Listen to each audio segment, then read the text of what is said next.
Hello, this is Algebra 2, Lesson 6-2, Exponential Models. In this lesson, we'll be able to write exponential models in different ways to solve problems. The lesson vocabulary would be compound interest formula, continuously compounded interest formula, and natural base E. Let's start with explore and reason. Juan is studying exponential growth of bacteria cultures. Each is carefully controlled to maintain a specific growth rate.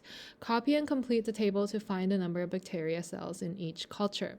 So you probably would have a notebook, a math notebook. So please copy this table down, and we're going to fill in the last column of the table. Part A, what is the relationship between the daily growth rate and the time in the days for each culture? So before we do that, before we answer that, we need to complete the table. So we have culture A with the initial number of bacteria 10,000, and they all start with the same number of bacteria. The growth rate is 8% per day. So every day it grows 8%, and in one day it'll be 10,000 times 1.08, which is 10,800. Okay, you can plug it in the calculator, or you can just calculate it in your head. Part B, culture B starts with the same number, but growth rate per day is 4%, but we're looking at 2 days. And so 10,000 times 1.04 twice. So then you'll have 10,816 in 2 days. Okay, so you're going to multiply 10,000 times 1.08 for this one with the number of days. This one, 10,000 times 1.04 to the number of days. And then part C, 10,000 times 1.02 to the number of days. 10,000 times 1.01 to the number of days. And so 4 days, in 4 days, culture C would have 10,824. Culture D would be 10,828. Okay, so what's the relationship between the daily growth rate and the time in days for each culture? So do you see any relationship? Is there any pattern? Yeah, if you just look at the numbers here, that's 8, that's 4, that's 2, that's 1, right? So what's the relationship? They kind of have an inverse relationship, you can already tell, right? And so when they are multiplied together, the product is always 8. So that's one way to describe the relationship. When multiplied together, the product of growth rate and time is equal to 8.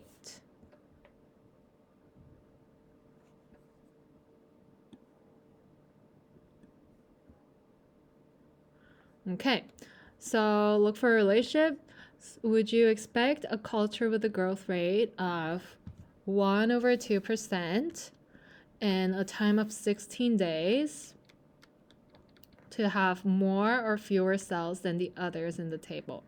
So what would this be? And without calculating it, could you predict if it's going to be more or less than anything here? Well, look at the pattern. The growth rate is decreasing, but the number of days is increasing by 2. And then you can see that the numbers are growing. So the pattern is that if we continue this pattern, we'll see that we'll probably have a bigger final number of bacteria, right? So yeah. So you don't have to calculate it if you already see the pattern. So we would expect that culture to have more cells than the others in the table, because when looking at the other cultures, it seems like cultures given more days to grow have more cells, even though their growth rate per day is smaller. So, and if we calculate it, we would actually get a bigger number of final number of bacteria. So 10,000 times 1.005 to the power of 16 would be 10,830.71151. So yeah, it is actually bigger than any other numbers here. Yeah, why did we do that? We are looking at the relationship between the growth rate and the time and the actual final number of bacteria. So how can you develop exponential models to represent and interpret situations is the question that we're going to ask continuously in this lesson. So the main idea is to model exponential functions.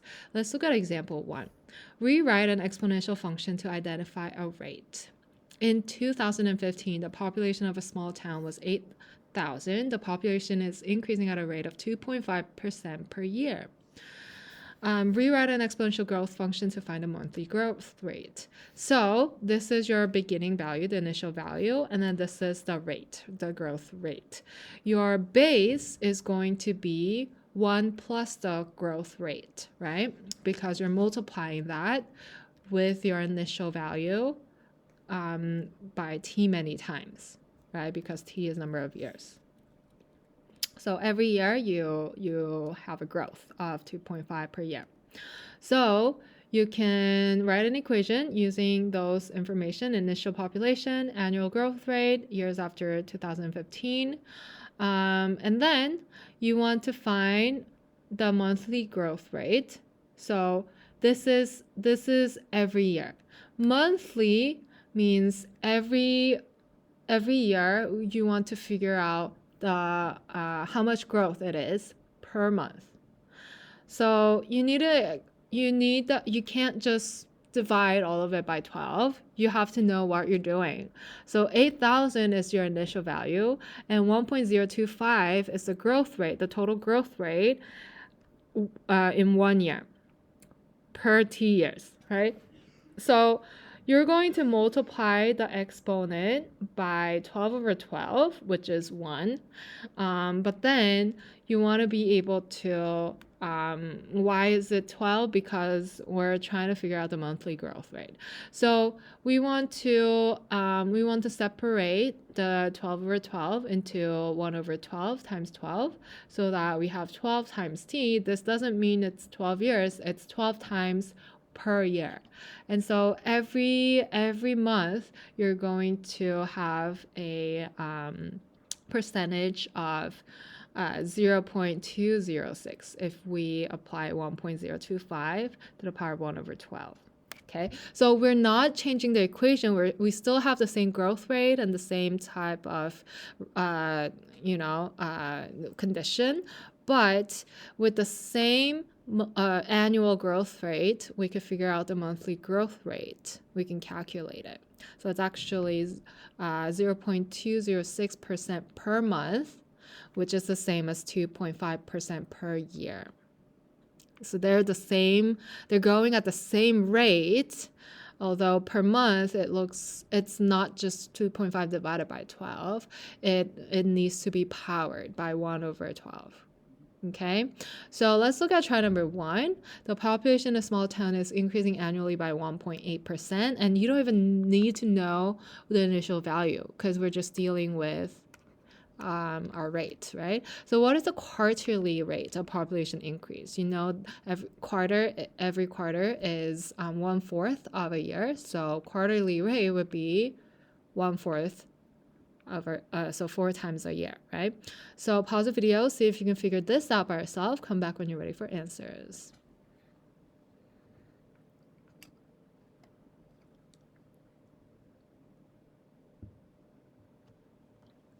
Okay, are you ready?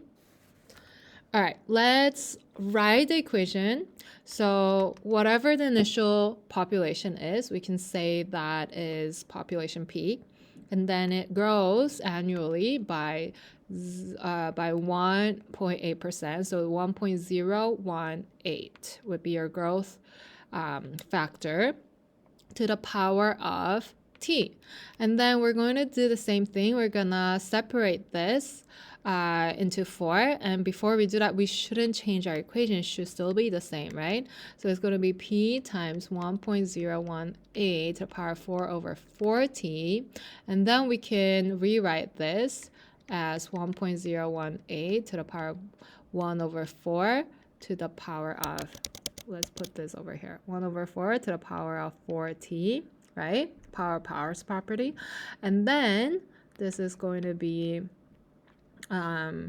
p times 1.0044695 if you put in the calculator to the power of 4t. And so this is 100%, and so this is your percentage, right? So 0.447 would be about, it would be your percentage quarterly rate. That's the same. So about 0.447% would be our final answer. Okay, so let's look at the concept compound interest. When interest is paid monthly, the interest earned after the first month becomes part of the new principal for the second month, and so on. Interest is earned on interest already earned. This is called the compound interest. So if we are able to get an interest with the interest we got last time, then this is an interest that's compounded every time. And so the compound interest formula is an exponential model that we just looked at in example 1, where P is a principal amount, like you start with that amount of money. 1 represents 100% plus R is the annual interest rate in decimal, divided by n, the number of compounding periods per year. So every year, how many times are you getting it? And that's the same n over here. And T is the number of years. Okay, so let's look at example 2, and let's understand compound interest and how to use that. Tamira invests $5,000 in an account that pays 4% annual interest. How much will there be in the account after 3 years if the interest is compounded annually, semi-annually, quarterly, or monthly? So if it's annually, how many times a year? Once every year. Semi-annually means you get interest 2 times a year. Semi means half. So every half a year. So 2 times. Quarterly is every 4th of a year. So you get 4 times. And then monthly means you have 12 months in a year. So you'll get the interest 12 times. So you can use a compound interest formula to figure out the formula annually, semi-annually, quarterly, and monthly using the compound interest formula. And then amount after 3 years would be a little bit different per rate, per number of times you get per year. If the interest is the same and we're not changing the formula according to the same rate, right? So if it's the same rate and we're just getting at different times, then the amount will be different. You'll actually get more when you get paid monthly because your interest would be counted because it's compounded, right? So every time you get it, your interest also adds up to the percentage that you're getting. So the more often you get the interest, the more you would get. So as the number of compounding periods increases, the amount in the account also increases. Okay, so let's look at try number 2. $3,000 is invested in an account that earns 3% annual interest, compounded monthly.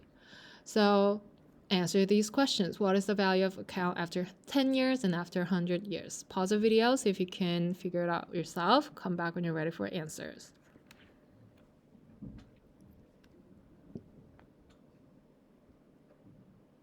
Okay, are you ready? So what is the equation? So you need to set up the equation first. This is the principal amount, and this is the rate. So 0.03, and then compounded monthly, so n is 12, right? So your function should be 3,000 times 1 plus 0.03 over 12 to the power of 12t. And so you just need to plug in 10 to t, 100 to t in your calculator, and then you'll get, for t, you'll get something like 4,048.060642. So it's about 48.06. We're going to round up to the hundreds place because we're dealing with dollars and money. What about 100 years? In the calculator, if you type in 3,000 times 1 plus, you need to have parentheses. 1 plus 0.03, you need to have parentheses for this one as well in the calculator, divided by 12. And then all to that power of 12 times 100 or 1200. And you'll be able to get 60,031.44612. So we're going to round it up to 60,031.45. Okay, so check your answers. That's compound interest formula for you. Let's move on to another type of interest formula.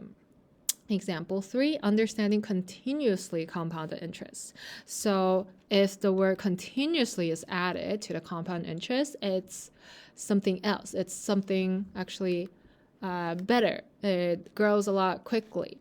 So consider an investment of $1 in an account that pays 100% annual interest rate for 1 year. Wow. The equation 1 times 1 plus 1 over n to the power of n times 1 is equal to 1 plus 1 over n to the power of n gives the amount in the account after 1 year for the number of compounded periods n.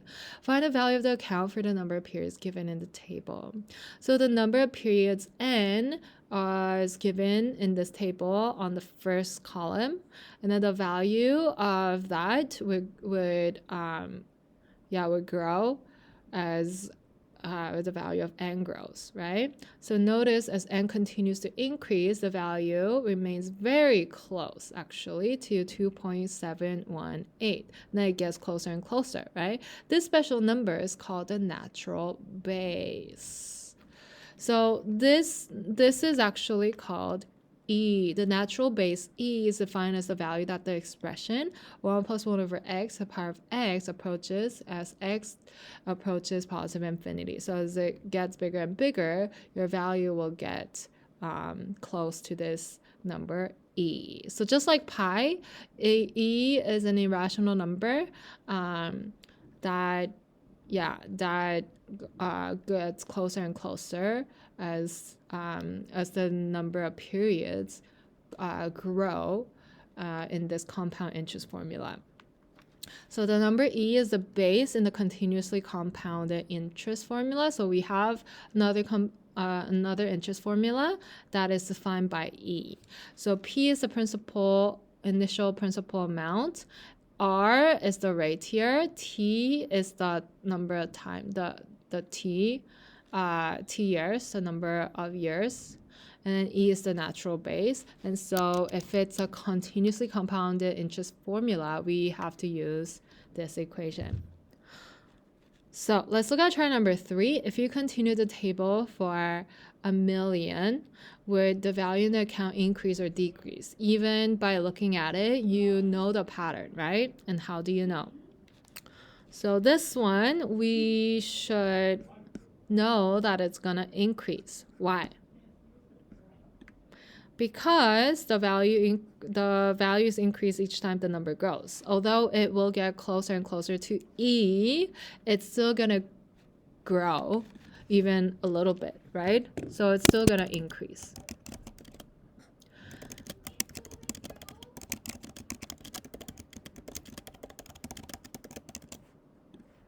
Okay, example 4. Find continuously compounded interest. Regina invests $12,600 in an account that earns 3.2% annual interest compounded continuously.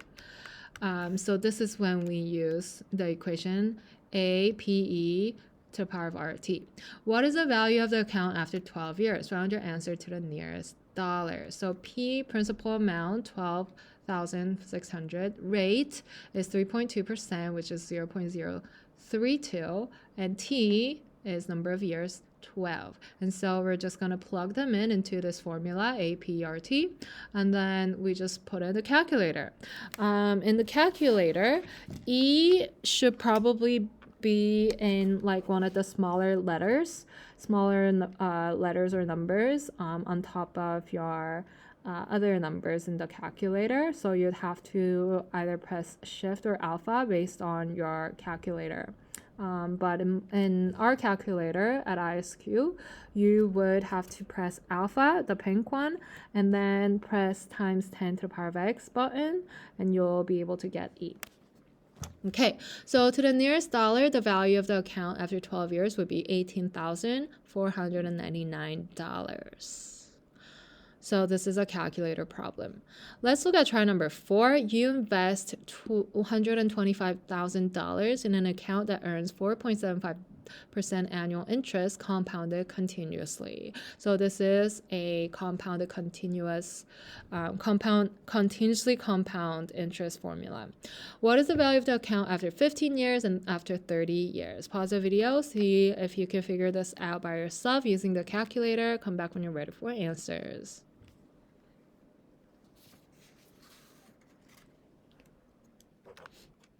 Okay, are you ready?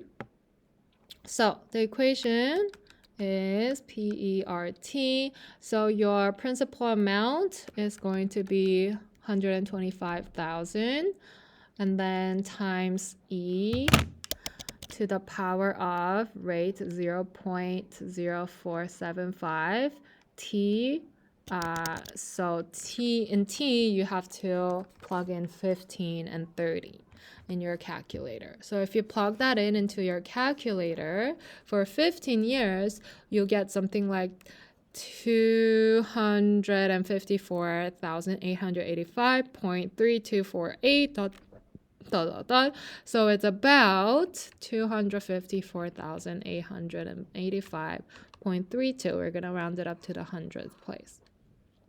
Part B, what about 30 years? So it's going to be a big number. You can round it up to the hundredth place. So 519,732.23. Okay, so check your answers. Let's look at example 5. Use 2 points to find an exponential model. Tia knew that the number of emails she sent was growing exponentially. She generated a record of the number of emails she sent each year since 2009. What is an exponential model that describes the data? So, in 2016, she wrote 1,400 and 1,000. Is this the same number? So write an exponential model in the form of a times b to the power of x with y equal to the number of emails in hundreds and x equal to the number of years since 2009. Use the data to find the values of the constants a and b. Yeah. So yeah, you can figure out the growth factor using the exponential growth equation. So yeah, 14, substitute 1.4 for b. Yeah, so from 1,000 to 1,400, the growth factor would be 1.4. I think she meant 2005. This one looks like 6, but I think it actually means 5. Yeah. So from the 2 consecutive years, it grew 1.4 times, right? So that is your growth factor, 1.4, and that's your base. And so substituting 1 point where it's 7 years since 2009, that's your x, and then so after 7 years is 2016, so that's x, and then you can write 14 to write it in hundreds. Yeah, And then you can divide it to figure out A. It's going to be about 1.33. So the function y equals 1.33 times 1.4 to the power of x models the number of emails in hundreds. So if you don't want to do it in hundreds, you just want to use 1400, that's fine. Then that's going to be 133 times 1.4 to the power of x. But we're going to make it more simple and write it in hundreds. TSN's X years after 2009. All right, so let's look at try number 5. A surveyor determined the value of an area of land over a period of several years since 1950. The land was worth $31,000 in 1954 and $35,000 in 1955. Use the data to determine an exponential model that describes the value of the land. So pause the video, see if you can solve it by yourself. Come back when you're ready for answers.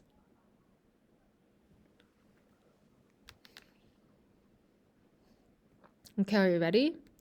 So X is the number of years since 1950. And we're going to use the equation y equals a times b to the power of x. And we have two different points, 19 and 50. So since 1950, we have 4 years passed. So x could be 4, comma, 31,000. And then y could be 31,000. And then another point could be 5 years after, comma, 35,000, right? Yeah. So the value of the land would be the first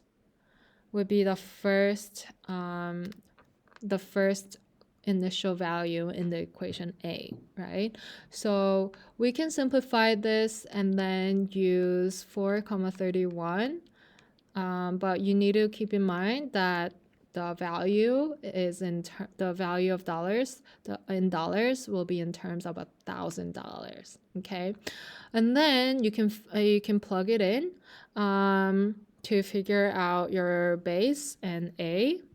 So first, you can plug in the first point and get 31 is equal to a times b to the power of 4.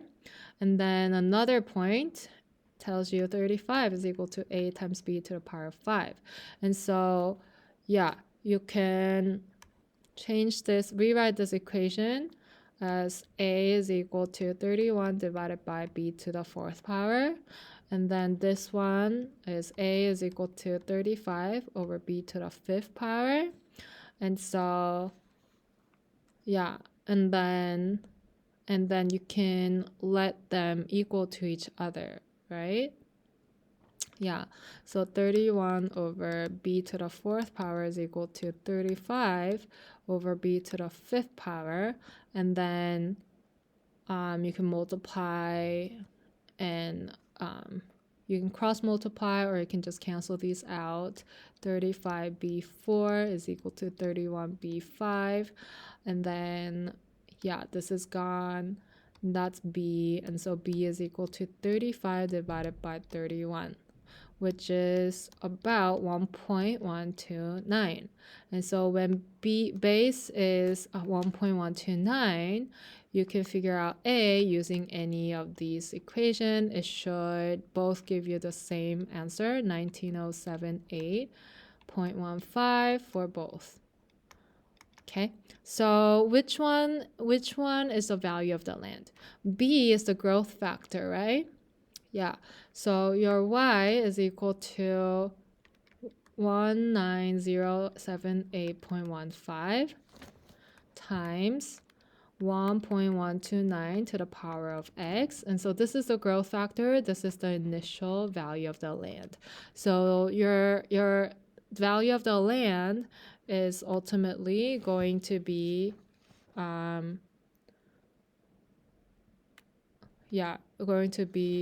your initial value is 19,000 1078.15, but we're writing the exponential model, which means the function.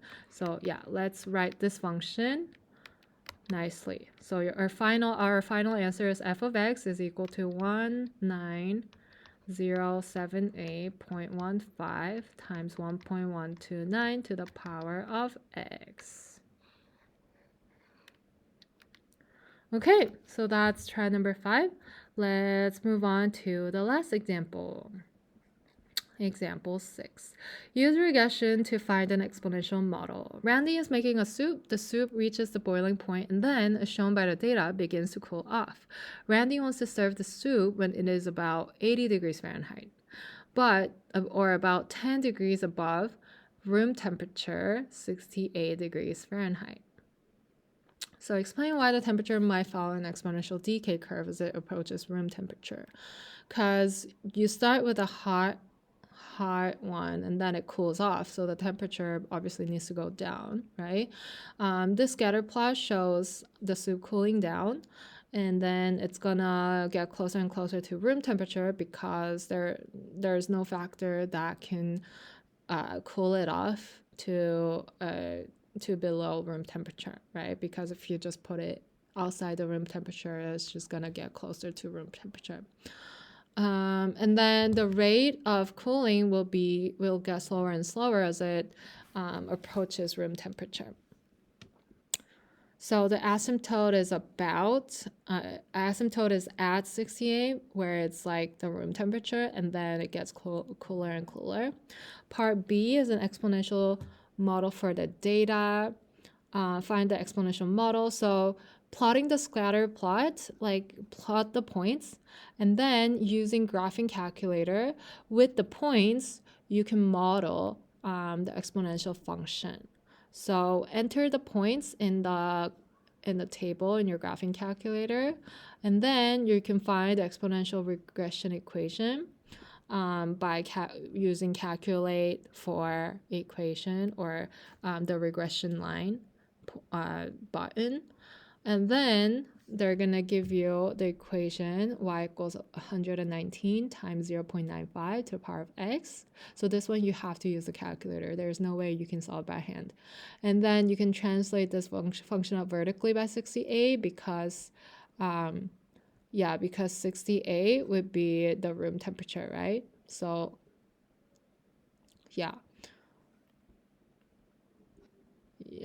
So you can use this model to find when the soup has a temperature of about 80 degrees Fahrenheit, and then the soup has a temperature of about 80 degrees Fahrenheit after 45 minutes.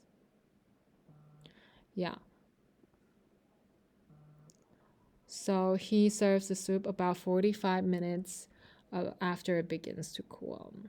So looking at the same thing, according to the model in example 6, what was the approximate temperature 35 minutes after cooling started? So using the same model, this one, what's the approximate temperature after 35 minutes? 35 minutes is x, so you can use the same model here, plug it into the equation to the power of 35, and then you can just figure out this, and then you don't forget to add 68 because that's the room temperature. And that's going to be your the temperature after cooling started.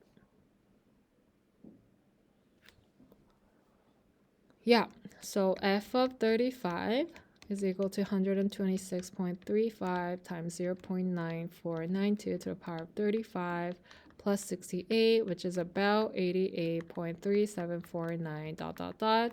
So it's about 88.37 degrees Fahrenheit. All right, that was example 6 and try number 6. Let's look at the concept summary to summarize our lesson. So writing exponential model, you have the general exponential model. This is the compound interest formula, and this is the continuously compounded interest formula, but they are all types of exponential models. You just have different scenarios for the interest formulas, but anything that grows or decays will follow this general exponential model.